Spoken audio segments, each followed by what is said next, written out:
are going to discuss human eye and colorful world. In this chapter, we will discuss human eye, the first topic of human eye and colorful world. In human eye, we will discuss structure of human eye, parts of human eye, then defects of human eye.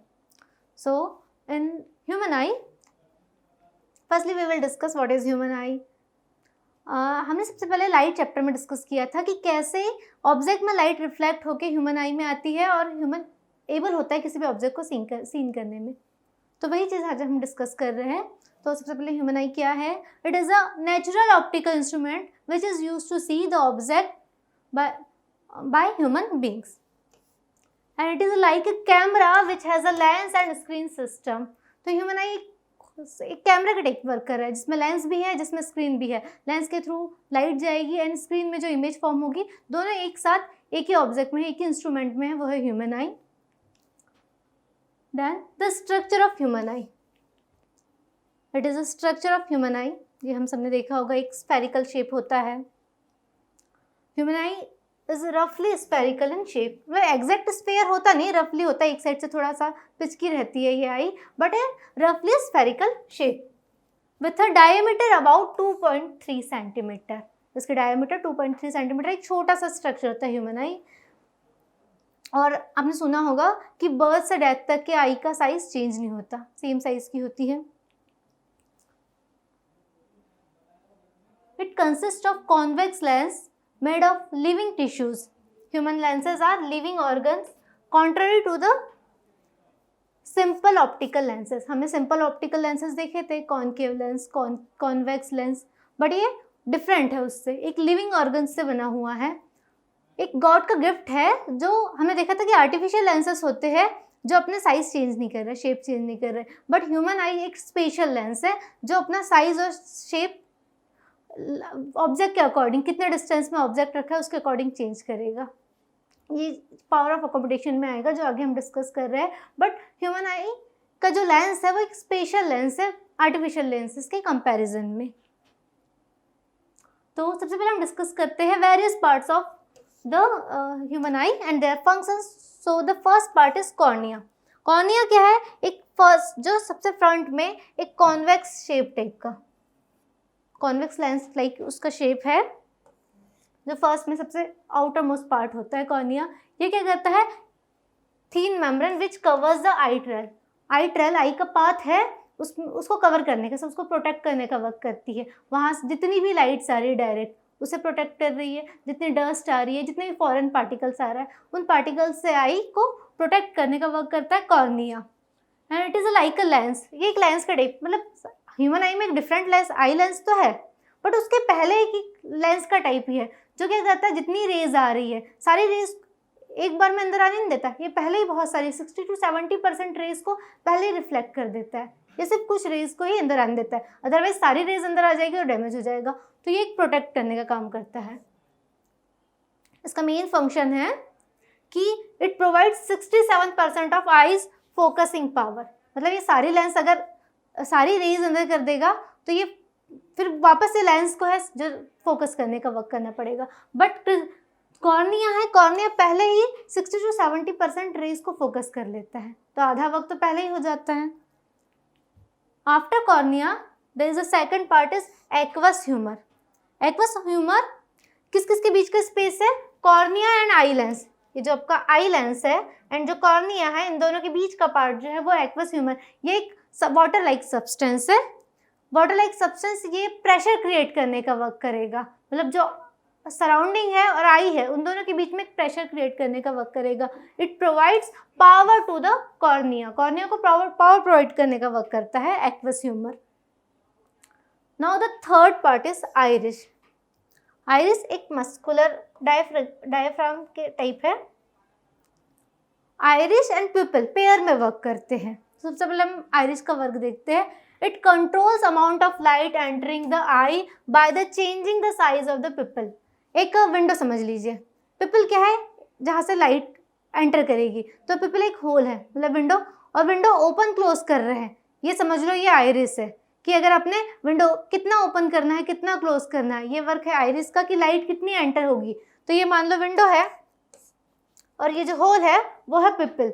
तो window कितनी कम ज़्यादा open होगी, कितनी light enter करना है नहीं करना है, ये वर्क किसका है, आइरिस का। आइरिस डिसाइड करेगा कि कितनी लाइट एंटर होगी, कितना पिपल का साइज बड़ा रखना है छोटा रखना है। बाकी ये भी चीज़ें सारी ब्रेन से रिलेटेड होती है सारी, क्योंकि ऑप्टिक नर्व के थ्रू ब्रेन से कनेक्टेड है, तो ये कोई किसी का स्पेशल फंक्शन तो है नहीं कि मतलब वो डिसाइड करेगा, ये सब चीज़ ब्रेन से लिंक्ड होती है। तो ये वर्क जो ह्यूमन आई में वर्क होता है, ये आइरिस वर्क करता है कि कितनी लाइट एंटर करेगी, और ये साइज छोटा बड़ा करेगा पिपल का। Controls light travel similar to the aperture of camera. Camera में अपर्चर होता है क्लोज करने का बंद करने का, सेम फंक्शन होता है आइरिस का। ये आई में पिपल को कम ज़्यादा करने का वर्क कर रही है। Now the next is pupil. Pupil like a hole in the middle of iris. हमने पढ़ा था कि विंडो है जहाँ से कितनी लाइट एंटर करेगी नहीं करेगी, ये डिसाइड, ये आइरिस साइज चेंज करेगा, बट जो होल है जहाँ से लाइट एंटर करेगी वो होता है पिपल। और पिपल कैसा कलर दिखेगा, ब्लैक कलर। आपने देखा होगा जो ब्राउनिश या किसी का ब्लैक पार्ट होता है, जो होल एक सर्कल दिखता है आई में, वो होता है आइरिस, जो ये पूरा सर्कल है। बट जो ब्लैक पार्ट, एक सेंटर में ब्लैक पार्ट होता है, वो होता है पिपल। अब देखना आइरिश का कलर अलग अलग आइज के हिसाब से वेरी करेगा, पर पिपल सबका ब्लैक होता है। और ये ब्लैक क्यों होता है, क्योंकि सारी लाइट उससे एंटर करती है, कोई कम बैक नहीं करती। मतलब जो बाकी पार्ट्स है वो कुछ ना कुछ लाइट को तो रिफ्लेक्ट करते हैं, बट पिपल ये वर्क नहीं करता। पिपल लाइट को रिफ्लेक्ट नहीं कर रहा है, वो सारी लाइट को एंटर करवा रहा है, वहाँ से बैक होने का ऑप्शन ही नहीं है। तो ये एक ब्लैक होल टाइप है, तो यहाँ ये ब्लैक है इस कारण, इसका रीज़न है कि सारी लाइट्स में एंटर कर रही है। Now the next is function of pupil. Opens and closes in order to regulate the control the amount of light. तो pupil close और open हो रहा है कि कितनी लाइट उसमें एंटर होगी कितनी नहीं होगी। आपने देखना कि अगर आप बहुत लाइट में हैं और अगर आप सारी पूरी लाइट आपके आइज में चल जाएगी तो आइज को डैमेज हो जाएगा। तो ये वर्क होता है पिपल का कि कितनी लाइट को अंदर लेना है और कितनी नहीं लेना है। अगर वो सारी लाइट एक बार में ले ले तो आइज तो सीधे डैमेज हो जाएगी। Now the next is how people work. अब हमने पढ़ लिया कि पिपल डिसाइड कर रहा है कि कितनी लाइट लेना है कितनी नहीं, वो अपने साइज को छोटा बड़ा हो रहा है आइरिस की हेल्प से। आइरिस की हेल्प से पिपल का साइज छोटा बड़ा हो रहा है। तो कैसे वर्क कर रहा है pupil? Pupil of an eye provides a variable aperture whose size is controlled by iris. ये आई को अपर्चर प्रोवाइड कर रहा है जिसका साइज कंट्रोल हो रहा है आइरिस के through. When the light is bright iris contract the people so that less light enters the eyes. जब देखना जब लाइट बहुत ज़्यादा ब्राइट होगा तो आपका पिपल का साइज बहुत छोटा हो जाता है। इसका सबसे ज़्यादा अच्छा एग्जाम्पल है, कभी देखना आप मूवी थिएटर में मूवी देख रहे हो, वहाँ पूरा डार्क होता है और जस्ट आप उसके बाद बाहर आना सनलाइट में, आपकी आइज देखना एकदम छोटी हो जाएगी।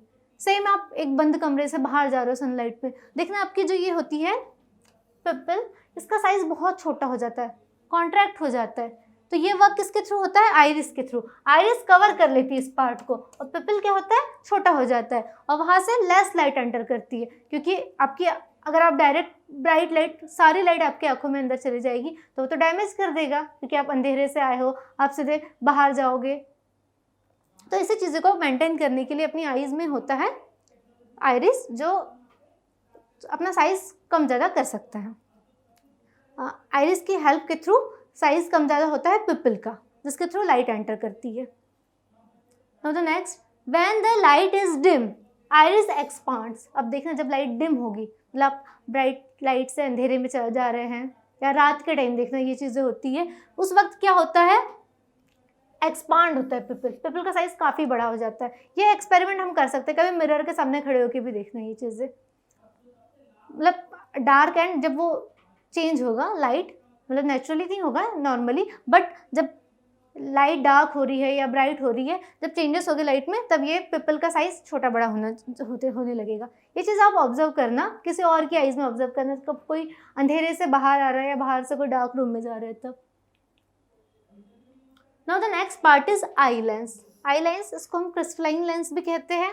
ये लेंस है जो सारी लाइट को, कॉन्वेक्स लेंस है, कन्वर्स करेगा, फोकस करने का वर्क करता है, और ये लेंस लाइट को फोकस करके कहाँ इमेज फॉर्म करवाएगा? रेटिना में। It is a convex lens made up of transparent and flexible jelly like material. Transparent और फ्लेक्सिबल मटेरियल है जो सिलियरी यूज से छोटा बड़ा हो जाता है। इस लेंस का भी साइज छोटा बड़ा हो रहा है, किसके थ्रू? मसल्स के थ्रू। मसल्स उससे खींचेगी तो ये लार्ज होगा, मसल्स से टाइट करेगी तो ये छोटा होगा साइज, इसलिए फ्लेक्सिबल मटेरियल है। It's curvature can be adjusted with the help of ciliary muscles, क्योंकि हमने कहा कि सिलियरी मसल्स के हेल्प से इसका साइज छोटा बड़ा हो जाएगा। फंक्शन क्या है? It helps to focus light into the retina. ये सारी लाइट्स को फोकस करेगा, जितनी भी लाइट बाहर से आ रही है, मतलब हमने तो पढ़ा था 60 to 70% कॉर्निया कर लेता है, फिर जो बची लाइट्स अंदर आ रही है पिपल से एंटर करेगी और जो बची लाइट है वो फिर आई लेंस में जाके वो फोकस करेगी और ये इमेज फॉर्म होगी रेटिना में। Now the next is ciliary muscles. हमने पढ़ा अभी कि सिलियरी मसल्स क्या वर्क करती है? वो लेंस को एडजस्ट करने के लिए वर्क करेगी। ये कब होगा? जब ऑब्जेक्ट डिस्टेंस में है, पास आएगा तो हर वक्त लेंस सेम रहेगा और ऑब्जेक्ट की साइज चेंज होगी तो इमेज की पोजीशन तो चेंज होती जाएगी, बट हमको चाहिए कि इमेज तो रेटिना में ही फॉर्म होना चाहिए, क्योंकि हमने जब लाइट चैप्टर में पढ़ा था, लेंसेस पढ़े थे, तो हमने देखे थे कि अगर लेंस एक जगह में स्टैटिक है, एक ही साइज का है और ऑब्जेक्ट हम मूव कर रहे हैं तो क्या हो रहा है? इमेज की पोजीशन चेंज हो रही है, बट हम लोग को इमेज की पोजीशन रेटिना में चाहिए और इस एग्जैक्ट पोजीशन, रेटिना की एग्जैक्ट पोजीशन के लिए लेंस का साइज छोटा बड़ा होते जा रहा है और ये किसके थ्रू हो रहा है? सिलियरी मसल्स के लिए। तो ये बहुत ज़्यादा इंपॉर्टेंट है हम लोग के आई में। The muscles which are attached to eye lens and can modify the shape of eye lens, ठीक है, which leads to the variation of the focal length. Lens का साइज छोटा बड़ा होगा, वेरिएशन होगा फोकल लेंथ में। Function है contracts and extend in order to change the lens shape for the focusing. Same हमने डिस्कस किया कि डिस्टेंस जैसे जैसे ऑब्जेक्ट की आप चेंज करते जाओगे तो ये भी कॉन्ट्रैक्ट और एक्सटेंड होती जाएगी सिलियरी मसल्स, और ये लेंस का साइज चेंज करते जाएगी।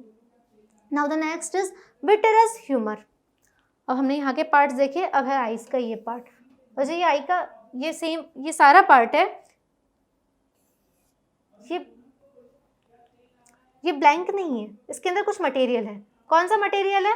तो इसके अंदर एक लिक्विड मटेरियल है, एक लिक्विड मटेरियल। अब हमने पढ़ा था कि एक्वस ह्यूमर कैसा था? Water like substance, but it is not a water like, it is like gel like, Honey like होता है, थोड़ा विस्कस। सेम ये है gel like substance, colourless, transparent. और अब कोई मटेरियल है, कोई भी लिक्विड है वहाँ पे, तो उसका क्या वर्क होगा?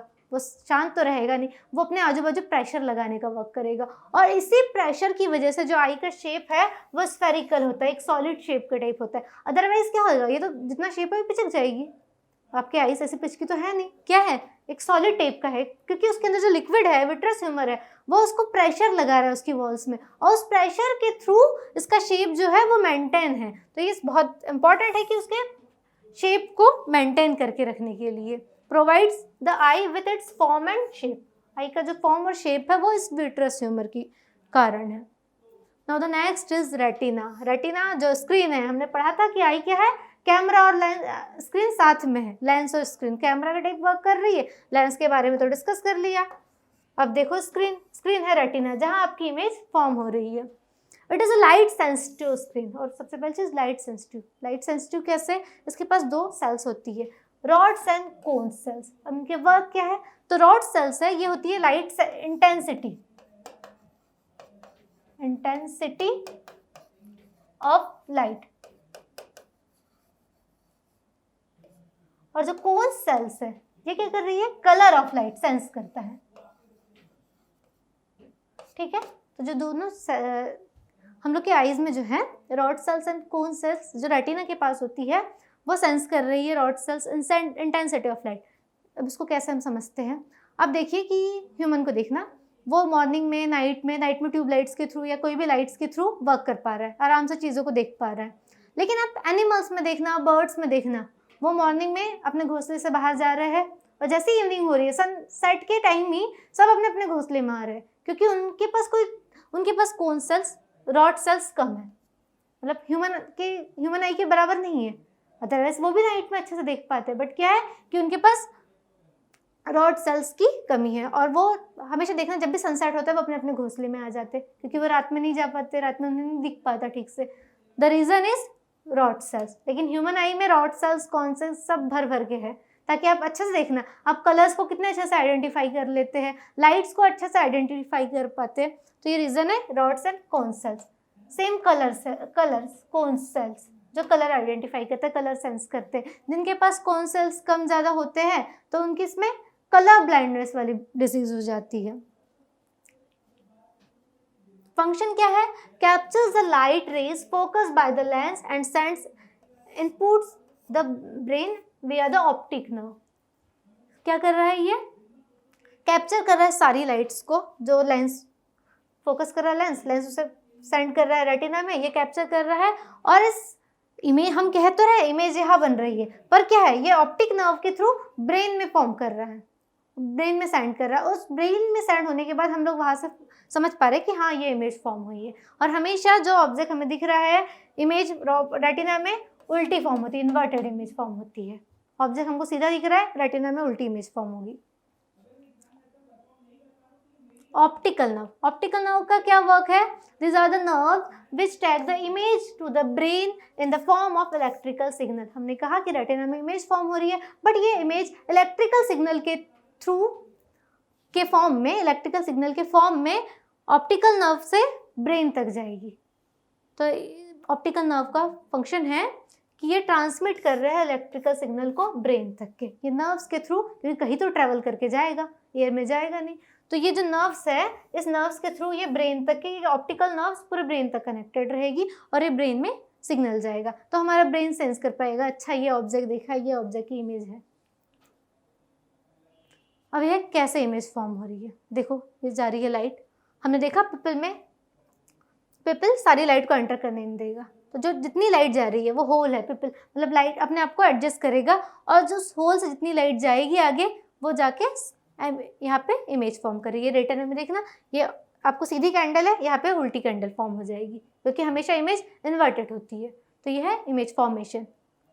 पिपल से लाइट जा रही है, सारी लाइट नहीं जाएगी, सिर्फ थोड़ी, क्योंकि पिपल अपने आप को एडजस्ट करेगा कितनी लाइट उसे आगे भेजनी है, नहीं भेजनी है, कितनी वो ले पाएगा, और वो आगे जाके इमेज फॉर्म कर रही है रेटिना में, और यही ऑप्टिकल नर्व्स के थ्रू सिग्नल जाएंगे ब्रेन में।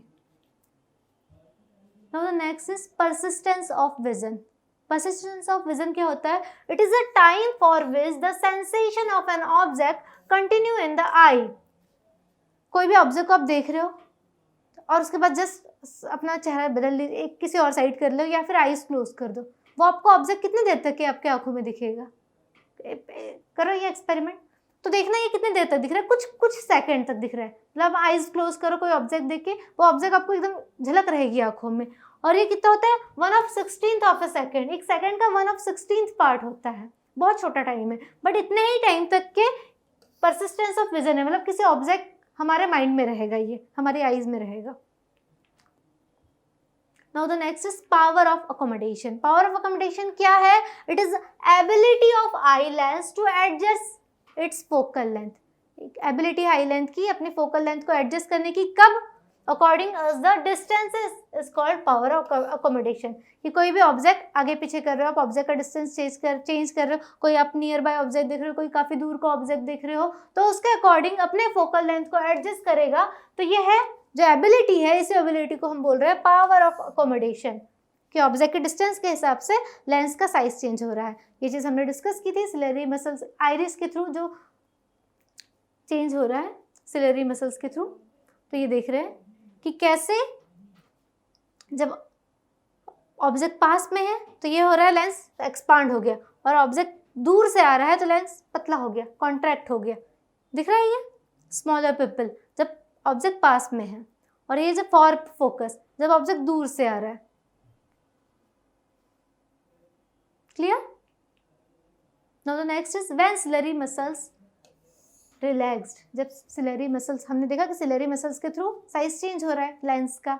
अब वो कब हो रहा है? तो जब मसल्स रिलैक्स्ड होती है, तो उस कंडीशन में क्या हो रहा है?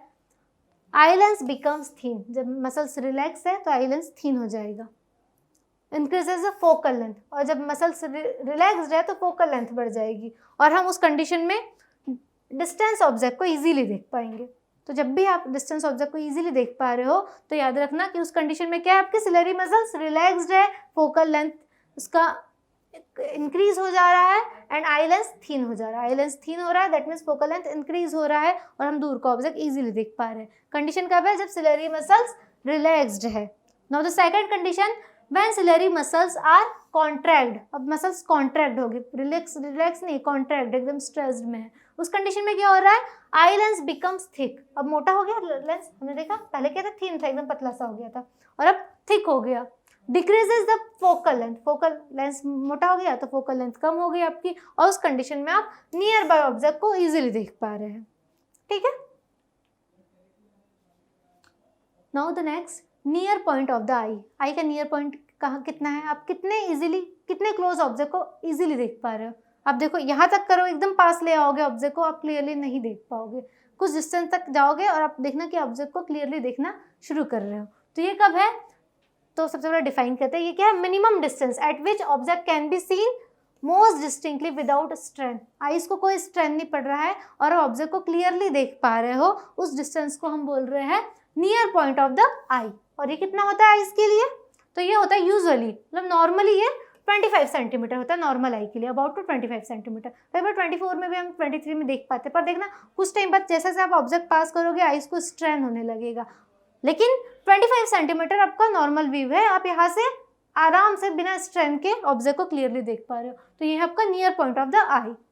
Similarly the far point of the eye, कितना होता है फार पॉइंट, अब तो देखना कितने दूर तक के ऑब्जेक्ट देख पा रहे हो, it is the farthest point up to which the eye can see object clearly, ये है फारदेस्ट पॉइंट, कितने डिस्टेंस तक के आप ऑब्जेक्ट को क्लियरली देख पा रहे हो, तो आप कितने देख पाते हो, लेकिन देखना आप कुछ ऑब्जेक्ट देख रहे हो, कुछ देर बाद कुछ ऑब्जेक्ट ब्लर होने लगते ज़्यादा डिस्टेंस में रहे तो, but it is infinity for normal eye, आप इन्फिनिटी तक के, अगर इन्फिनिटी के भी ऑब्जेक्ट को आप क्लियरली देख सकते हो। अब है कि ये कैसे, आप तो देखना कि आप काफ़ी दूर के ऑब्जेक्ट देख रहे हो तो वो तो ब्लर हो रहे हैं, तो हम कैसे बोलेंगे कि इन्फिनिटी है ये नॉर्मल आई के लिए। इसका एग्जाम्पल सबसे अच्छा मून, मून पास थोड़ी है, काफ़ी दूर है, इन्फिनिट मतलब हम लोग तो डिस्टेंस काफ़ी दूर है यहाँ से, पास दिख रहा है कि नहीं, बट हम उसको क्लियरली देख पा रहे हैं। उसका रीज़न क्या है, क्योंकि हम लोग की आइज़ का फार पॉइंट जो है वो इन्फिनिटी है, हम मून को देख पा रहे हैं, स्टार्स को देख पा रहे हैं, काफ़ी दूर से, मतलब छोटे ही दिख रहे हैं बट दिख रहे हैं, क्योंकि हम लोग की आइज़ का फार पॉइंट इन्फिनिटी है। कलर ब्लाइंडनेस हमने डिस्कस किया था, हम लोग की रेटिना में 2 सेल्स होते हैं, rod sales and cone cells. A person having defective cone cells is not able to distinguish between the different colors. तो जिसके पास कोन सेल्स की कमी होती है, जिसके पास प्रॉपर सेल्स नहीं हो पाते हैं, वो कलर्स को डिस्टिंग्विश करने में प्रॉब्लम आती है उस पर्सन को, और इसी डिसीज़ को, इसी डिफेक्ट को हम कलर ब्लाइंडनेस बोल रहे हैं। ये होता है रेगुलर विजन में हम लोग ऐसे देख पा रहे हैं कि सारा ऑब्जेक्ट कलरफुल है, बट कोई पर्सन उसे ब्लैक एंड वाइट दिखेगा, किसी को सारे कलर्स नहीं दिख पा रहे, देखो पिंक कलर किसी को वाइट दिख रहा है, किसी को डिफरेंट कलर डिफरेंट दिख रहे हैं, तो ये सारी कलर ब्लाइंडनेस में होते हैं कि उनके पास कोई सेल्स एक्स्ट्रा हो जाएगी, कोई मतलब कौन सेल्स में ही कुछ सेल्स एक्स्ट्रा है, कुछ सेल्स कम है, तो उसके कारण क्या हो रहा है, वो सारे कलर्स को प्रॉपरली डिटेक्ट नहीं कर पा रहा है, तो वो कलर कन्फ्यूजन जो हो रहा है वो कलर ब्लाइंडनेस के कारण है। सेल्स की कम ज़्यादा या सेल्स कम है तो वो काफ़ी मतलब बहुत सारे ही कलर्स डिटेक्ट नहीं कर पा रहा है, मोनोक्रोमेसी, जिसमें वो single black and white detect कर पा रहा है।